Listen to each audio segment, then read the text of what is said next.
Welcome to एडुजोस में आप सभी लोगों का स्वागत है। दोस्तों आज 8 अक्टूबर है और 8 अक्टूबर के सभी इंपॉर्टेंट करंट अफेयर्स के क्वेश्चन इस वीडियो में डिस्कस करेंगे।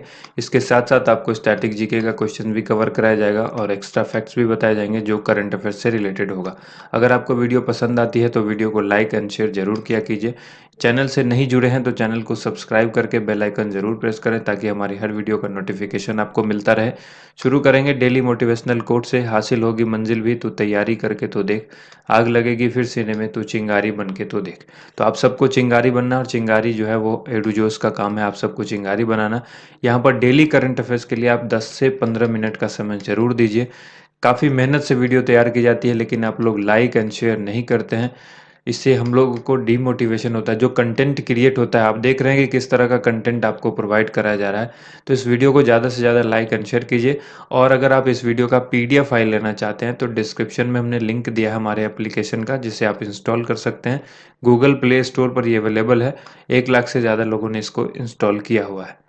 कल जो हमने चिंगारी प्रश्न पूछा था उसका सबसे पहले आंसर देखेंगे। भारत के पहले क्रिप्टो यूनिकॉर्न कॉइन डीसीएक्स ने अपना पहला ब्रांड एम्बेसडर किसको नियुक्त किया है? इसका आंसर हो जाएगा अमिताभ बच्चन। अब आज के करंट अफेयर्स देखिए। प्रतिवर्ष विश्व कपास दिवस कब मनाया जाता है? विश्व कपास दिवस किस तिथि को मनाया जाता है? आंसर होगा 7 अक्टूबर, ऑप्शन नंबर सी। ठीक है, 7 अक्टूबर को ऑप्शन नंबर सी यहाँ पर करेक्ट आंसर हो जाएगा। यहाँ याद रखना है आपको 2021 के इसकी थीम कॉटन फॉर गुड। ठीक है, ये आपको याद रखना है। कॉटन फॉर गुड जो है ये इसकी थीम है। प्रतिवर्ष विश्व कपास दिवस 7 अक्टूबर को मनाया जाता है। इस दिवस को मनाने का मुख्य उद्देश्य है कपास और इसके सभी हितधारकों को उत्पादन, परिवर्तन और व्यापार में जोखिम और मान्यता देना। इस दिवस को संयुक्त राष्ट्र विश्व खाद्य संगठन, संयुक्त राष्ट्र व्यापार व विकास सम्मेलन, अंतर्राष्ट्रीय व्यापार केंद्र और अंतर्राष्ट्रीय कपास सलाहकार समिति के द्वारा मिलकर मनाया जाता है। विश्व कपास दिवस का आयोजन पहली बार साल 2019 में किया गया था। भारत जो है वो विश्व में कपास में सबसे बड़े उत्पादक में से एक है, जो विश्व कपास उत्पादन का लगभग 26% है। तो अगर भारत के कपास उत्पादन की बात करें तो भारत जो है वो विश्व में सबसे बड़े उत्पादकों में से एक है। जिसमें अगर भारत का परसेंटेज बताइएगा कि विश्व में जो कपास उत्पादन होता है उसमें भारत का योगदान कितना है, तो 26% याद रखिएगा। नेक्स्ट क्वेश्चन है, हाल ही में जारी हेनली पासपोर्ट इंडेक्स 2021 में शीर्ष स्थान पर कौन सा देश रहा है? तो आप सबको मालूम होना चाहिए लगातार जो है वो जापान शीर्ष स्थान पर रहता है। तो ऑप्शन ए यहाँ पर करेक्ट आंसर हो जाएगा। जापान जो है हेनली पासपोर्ट इंडेक्स जो अभी जारी हुआ है उसमें शीर्ष स्थान हासिल किया है। हाल ही में वैश्विक नागरिकता और सलाहकार फर्म हेनली एंड पासपोर्ट के द्वारा नवीनतम हेनली पासपोर्ट इंडेक्स 2021 जारी किया गया है। यह इंडेक्स तिमाही आधार पर जारी किया जाता है। इस सूचकांक में जापान और सिंगापुर 192 वीजा फ्री स्कोर के साथ शीर्ष स्थान पर रहा।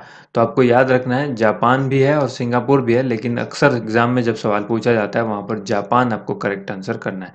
इसके अनुसार जापान और सिंगापुर के नागरिक जो है 192 देशों में बिना किसी पूर्व वीजा के यात्रा कर सकते हैं। इस सूचकांक में भारत 90वें स्थान पर रहा है। भारत का स्थान क्या है? 90th पोजीशन पर भारत रहा है। Henley passport index international air transport authority IATA की ओर से उपलब्ध कराए गए डेटा पर आधारित है। यह 199 पासपोर्ट और 227 ट्रैवल डेस्टिनेशन को कवर करता है। अगला सवाल है, साल 2021 के लिए साहित्य के क्षेत्र में नोबेल पुरस्कार किसको दिया गया है? साहित्य के क्षेत्र में यानी लिटरेचर के क्षेत्र में जो है वो नोबेल पुरस्कार किनको मिला? इस क्वेश्चन का आंसर हो जाएगा Abdulrazak Gurnah. Option number D इस क्वेश्चन का राइट आंसर होगा। ठीक है, 2021 का नोबेल प्राइज लिटरेचर के क्षेत्र में जो मिला है अब्दुल रजाक गुरनाह को मिला है। ये एक उपन्यासकार हैं, तंजानिया के हैं, ये आप याद रखना है। और अब्दुल राजक को उपनिवेशवाद के प्रभावों और संस्कृतियों व महाद्वीपों के बीच जो खाई है उसमें शरणार्थियों की स्थिति के करुणामय चित्रण को लेकर सम्मानित किया गया है। करंट अफेयर्स रिवीजन में आपको याद रखना है कि साल 2020 का साहित्य का नोबेल पुरस्कार अमेरिकी कवियत्री लुइस ग्लुक को दिया गया था। स्टैटिक जीके में याद रखिएगा रविन्द्रनाथ टैगोर साहित्य के क्षेत्र में नोबेल पुरस्कार पाने वाले पहले भारतीय हैं और उनके महाकाव्य गीतांजलि की वजह से उनको ये नोबेल पुरस्कार जो है दिया गया था।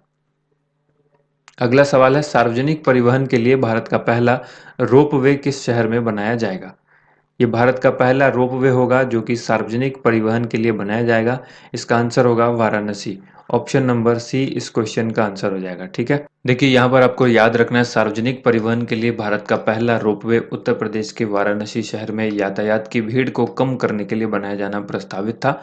इसी के साथ वाराणसी जो है वो वाराणसी रोपवे सेवाओं का उपयोग करने वाला दुनिया का भारत यहाँ पर होगा। देखिए सबसे पहले देखना होगा यहाँ पर भारत जो है वो वाराणसी रोपवे सेवा का उपयोग करने वाला दुनिया का जो है वो तीसरा देश। अगर बात करें कि रोपवे सेवा का उपयोग करने वाला भारत कौन सा देश बनेगा, तो ये तीसरा देश बन जाएगा। और अगर बात करें इससे पहले दो देश कौन कौन से थे, बोलीविया और मैक्सिको के बारे में आपको याद रखना होगा। इन दोनों के बाद भारत का स्थान जो है वो तीसरा है। और अगर सिटी की बात करें तो फिर वो वाराणसी आपको याद रखना है। ठीक है, रोपवे सेवा लगभग 15 मिनट में cantt railway station Varanasi junction से चर्च स्क्वायर गोदौलिया तक 5 किलोमीटर की हवाई दूरी को कवर करेगी। इंपॉर्टेंट फैक्ट में याद रखना है, वाराणसी संसार के प्राचीनतम बसे शहरों में से एक और भारत का प्राचीनतम बसा शहर है। वाराणसी प्रधानमंत्री नरेंद्र मोदी का चुनाव क्षेत्र है, यानी उनकी कॉन्स्टिट्यूएंसी है जहां से वो लोकसभा का चुनाव लड़ते हैं। नेक्स्ट यहाँ पर क्वेश्चन है, किसके द्वारा क्षुद्र ग्रह के प्रभावों से पृथ्वी की सुरक्षा के लिए डार्ट मिशन लॉन्च किया जाएगा? इस क्वेश्चन का आंसर हो जाएगा नासा। Option number D. यहाँ पर याद रखिएगा, नासा ने क्षुद्र ग्रह के प्रभावों से पृथ्वी की सुरक्षा के लिए एक मिशन लॉन्च करने की योजना बनाई है। इस मिशन को डार्ट नाम दिया गया है। डार्ट का मतलब है डबल एस्टेरॉयड रीडायरेक्शन टेस्ट। ठीक है, यह मिशन नवंबर में कैलिफोर्निया के वैंडनबर्ग स्पेस फोर्स बेस से जो है स्पेस एक्स के फैल्कन 9 रॉकेट से उड़ान भरेगा। काफ़ी इंपॉर्टेंट लाइन है, इसको अच्छी तरह से याद रखिएगा। इस मिशन का मुख्य लक्ष्य डिमॉर्फोस है जो कि पृथ्वी के निकट स्थित डाइडिमोस एस्टेरॉयड की परिक्रमा करने वाला एक छोटा सा चंद्रमा है। पृथ्वी की रक्षा के लिए इस तरह की तकनीक का यह पहला प्रदर्शन होगा। नासा की स्थापना 1958 में हुई थी। इसका हेडक्वार्टर वाशिंगटन डीसी अमेरिका में है। एडमिनिस्ट्रेटर जो इसके हैं वो है बेल निल्सन, और जो इसका मोटो है for the benefits of all. अगला सवाल है, किस राज्य की जीआई टैग वाली मिठाई मिहिदान की पहली खेप बहरीन निर्यात की गई है? इस मिठाई का नाम है मिहिदान और इसको जीआई टैग मिला हुआ है। इसकी पहली जो खेप है वो बहरीन को एक्सपोर्ट की गई है, निर्यात की गई है। ठीक है, तो ये कहाँ का है मिठाई ये जिसको जीआई टैग दिया गया है, और मिठाई आप यहाँ देख सकते हैं। तो इसका आंसर हो जाएगा ऑप्शन नंबर बी, पश्चिम बंगाल की है। ऑप्शन बी यहाँ पर राइट आंसर हो जाएगा। हाल ही में पश्चिम बंगाल की जीआई टैग वाली मिठाई मिहिदाना की पहली खेप बहरीन निर्यात की गई है। खेप का निर्यात एपिडा पंजीकृत मेसर्स डीएम एंटरप्राइजेस कोलकाता के द्वारा किया गया है। अल जजीरा समूह और बहरीन के द्वारा इसको आयात किया गया है। जनवरी 2021 में पश्चिम बंगाल के जयनगर की प्रसिद्ध मिठाई मोआ की एक खेप बहरीन को निर्यात की गई थी। करंट अफेयर्स रिवीजन में याद रखना है, हाल ही में तमिलनाडु की प्रसिद्ध कोविलपट्टी कडलई मिठाई को भी भौगोलिक संकेतक यानी जीआई टैग दिया गया है। स्टैटिक जीके में याद रखिएगा, भारत में सबसे पहला जीआई टैग साल 2004 में दार्जिलिंग चाय को दिया गया था जो कि पश्चिम बंगाल से ही संबंधित है। अगला सवाल है, किस देश के अभिनेता और निर्देशक अंतरिक्ष में पहली फिल्म बनाने के लिए अंतर्राष्ट्रीय अंतरिक्ष स्टेशन पहुंचे हैं? काफी इंपॉर्टेंट सवाल है, इस क्वेश्चन का आंसर हो जाएगा रूस। Option number B. हाल ही में रूसी अभिनेता यूलिडा पेरसिल्ड और फिल्म निर्देशक क्लिम शिपेंको अंतरिक्ष में पहली फिल्म बनाने के लिए अंतर्राष्ट्रीय अंतरिक्ष स्टेशन पहुंच गए हैं। वे कक्षा में दुनिया की पहली फिल्म बनाने के मिशन पर अंतरिक्ष में गए हैं। पेरसिल्ड और क्लिमेंको चैलेंज नामक एक नई फिल्म पर काम कर रहे हैं। फिल्म का नाम याद रखिएगा, चैलेंज। स्टैटिक जीके में याद रखना है, रूसी नागरिक यूरी गागरिन 12 अप्रैल 1962 को अंतरिक्ष में प्रवेश कर अंतरिक्ष में जाने वाले दुनिया के पहले व्यक्ति बने थे। अंतरिक्ष में कदम रखने वाली पहली महिला यात्री भी रूसी नागरिक ही थी जिनका नाम वैलेंटीना टेरेस्कोवा है। और 1957 में रूस में लाइका नामक डॉग को सोवियत अंतरिक्ष मिशन के स्पुतनिक 2 स्पेसक्राफ्ट में बैठाकर अंतरिक्ष की ओर रवाना किया गया था, और लाइका अंतरिक्ष में प्रवेश करने वाला पहला डॉग का खिताब से उसको नवाजा गया था। नेक्स्ट क्वेश्चन है, खबर में रहे ऐश्वर्य प्रताप सिंह तोमर का संबंध किस खेल से है? ऐश्वर्य प्रताप सिंह जो कि अभी चर्चा में रहे हैं, तो इनका संबंध किस खेल से है? आंसर हो जाएगा निशानेबाजी से। ऑप्शन नंबर सी जो है शूटिंग यानी निशानेबाजी, आप याद रखिएगा। तो निशानेबाजी से इनका संबंध है। हाल ही में युवा खिलाड़ी भारतीय निशानेबाज ऐश्वर्य प्रताप सिंह तोमर ने ISSF जूनियर विश्व चैंपियनशिप में पुरुषों की 50 मीटर राइफल 3 पोजीशन में फाइनल में विश्व रिकॉर्ड बनाकर स्वर्ण पदक जीता है, गोल्ड मेडल जीता है।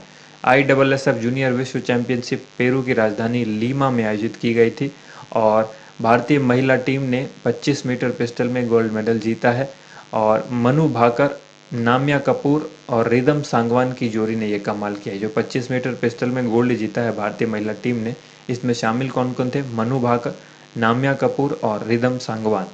इस जूनियर वर्ल्ड शूटिंग चैंपियनशिप में मनु भाकर अब तक 3 गोल्ड मेडल अपने नाम कर चुकी हैं।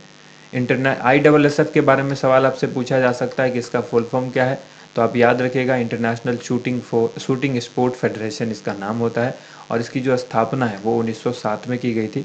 हेडक्वार्टर म्यूनिख जर्मनी में है और इसके जो वर्तमान में प्रेसिडेंट हैं व्लादिमीर लेसिन है। नेक्स्ट क्वेश्चन है, कौन सा देश पेरिस जलवायु समझौते की पुष्टि करने वाला अंतिम G20 सदस्य बना है? तो पेरिस जलवायु समझौते की पुष्टि करने वाला अंतिम G20 सदस्य बना है तुर्की। ऑप्शन नंबर बी इस क्वेश्चन का राइट आंसर हो जाएगा। तुर्की की संसद ने पेरिस जलवायु समझौते की पुष्टि की है, जिससे वो ऐसा करने वाला अंतिम G20 देश बन गया है। इंपॉर्टेंट फैक्ट में याद रखना आपको, भारत ने 2 अक्टूबर 2016 को गांधी जयंती के अवसर पर ऐतिहासिक जलवायु परिवर्तन पर पेरिस समझौते की पुष्टि की थी। पेरिस समझौते को 11 दिसंबर 2015 को 195 देशों की सरकारें द्वारा पेरिस, फ्रांस में अपनाया गया था।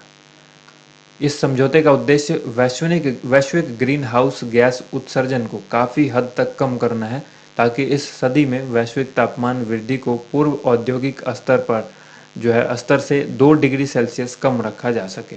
ठीक है, अब यहाँ पर याद रखना है तुर्की की राजधानी अंकारा है, मुद्रा वहाँ की लीरा है और राष्ट्रपति वहाँ की कौन है? रिसेप तय्यिप एर्दोगन। ठीक है, नेक्स्ट क्वेश्चन है, how the earth got its beauty. इस पुस्तक के लेखक कौन है?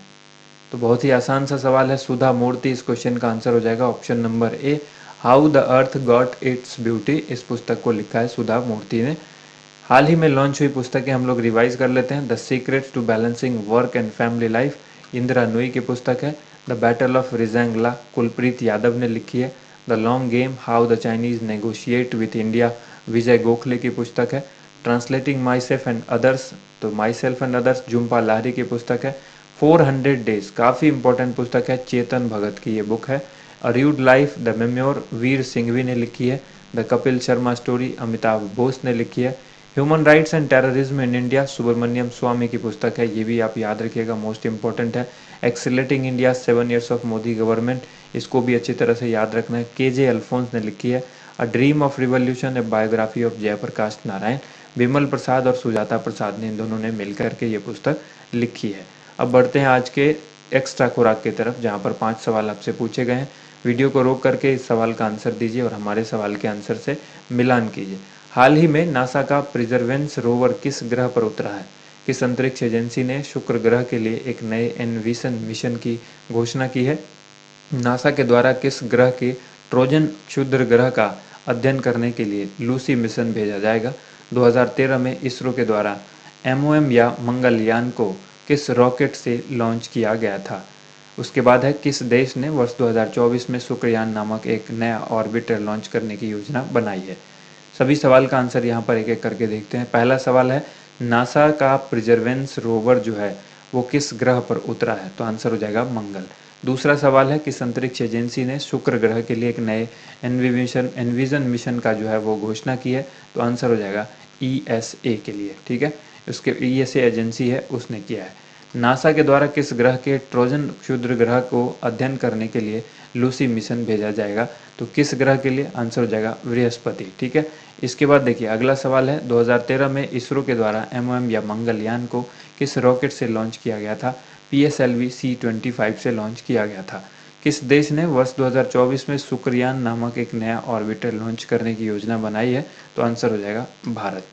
अब बारी है आज के चिंगारी प्रश्न की, जिसका आंसर आप सभी को सही उत्तर इसका कमेंट बॉक्स में लिखना है।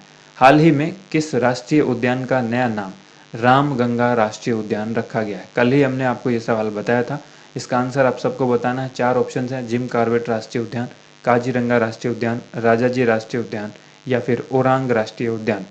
किस राष्ट्रीय उद्यान का नया नाम रामगंगा राष्ट्रीय उद्यान कर दिया गया है?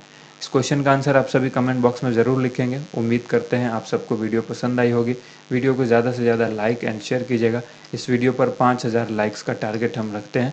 उम्मीद है कि आप जल्दी इसको पूरा करेंगे। Thank you so much. आप सभी लोगों का वीडियो देखने के लिए बहुत बहुत धन्यवाद।